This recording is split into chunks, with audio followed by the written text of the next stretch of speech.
Today is the day, everyone. It is the NFL Draft. Yeah. Finally, it is here at 8 p.m. tonight from Las Vegas. Now, this is a remake. It was supposed to be in Vegas in 2020, but with the pandemic, everything went virtual. It looks absolutely beautiful.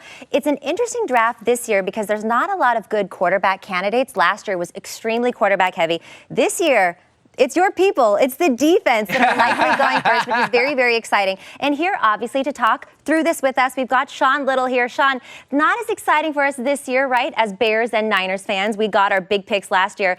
But Jacksonville does have the #1 overall pick. Where do you see this going for them? Yeah, Travon Walker, edge out of Georgia. He kind of ran up the board late. And he was, as soon as last week, he was plus 220 to go #1. And then on Monday, flipped to -1. And now he's around that -425, -450. What do you need when you're trying to build a really good football team? You need a quarterback, you need an offensive tackle, left or right, and then you need an edge rusher. He's the guy that can slot in, go for #1 for the Jags, and be a piece there for a long time. Travon Walker when I was watching film, he stood out in a group full of studs on that Georgia defense. 6'5", 270, ran a 4.5 40-yard dash. This dude is a real NFL type athlete. I'm looking forward to seeing what he does, and I think he does go #1 tonight. Yeah, he's a phenomenal talent. And like you said, Sean, he played amongst a group of phenomenal defensive linemen. Now, my Jets, we have 2 picks in the top 10. Where do you see the New York Jets going with those two, #4 and #10?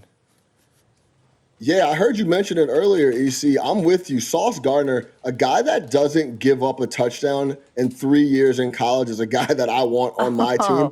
I think when it comes to the draft for me, when I'm looking at players, I like to see guys that dominated in college. I don't want to see guys with a ton of potential, a ton of upside that weren't very good in college. Sauce Gardner was really good in college, dominated for his stretch. And I would love to see him. I think he can do the same thing in the pros. Think of Darrelle Revis Island, and how much of an impact that him and that defense had on the Jets franchise for that stretch when they were going to the AFC Championship. So I like Sauce Gardner at a corner, and that's a cornerstone piece you need to be successful in the NFL. Yeah, I like Sauce Gardner too, and I would love him for the Giants. You know what I mean? Like that's a guy that I would love to have. And they got 2 picks also, 5 and 7. What do you see for the Giants? Hey, listen, I know if you're a Daniel Jones fan or not, you have to protect. If it's going to be Daniel Jones, you have to protect him. And if it's going to be the next guy, you have to protect him. So give me Ike Ekwonu at the tackle position. This guy has a really big upside. I just talked about guys being dominant in college. He was also dominant in college at the left tackle. He could play right tackle as well. And I also think he has that upside where he could be dominant and stay there for 10+ years. Protect Daniel Jones or the next guy, Ike Ekwonu. All right, let's talk some prop bets. Are there any prop bets? Obviously, DK has a ton of prop bets for the draft. Any particular that you like?